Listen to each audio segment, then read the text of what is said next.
Britain's shores have taken a battering this winter, and the Welsh coast is no exception.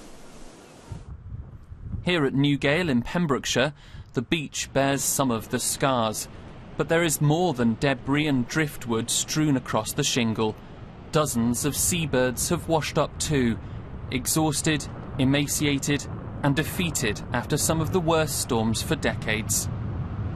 Local birdwatcher Anna Sutcliffe has found dead guillemots, razorbills and even puffins, most likely starved after being unable to catch fish in such choppy waters. They should be lovely and fat and plump and full of sexy vibrancy to start mating and getting that egg and producing chicks for May, June, July.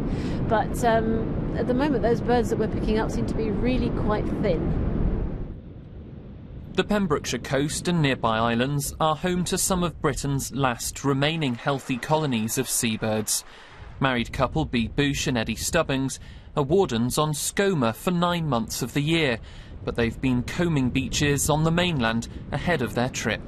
It's a massive shame and quite worrying, so we might see a decline this year. It depends on what age they are when they die. So if it's all young birds, we might not see a dip in the population, the decline of the population for the next 4 years.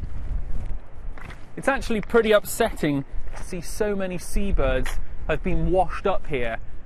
But that only really hints at the scale of the tragedy out at sea.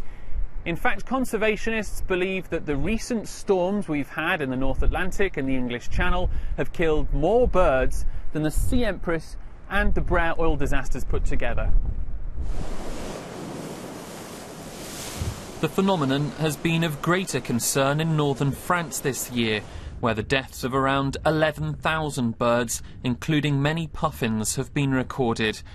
Rings and geolocators on some of the puffins showed they were from Wales.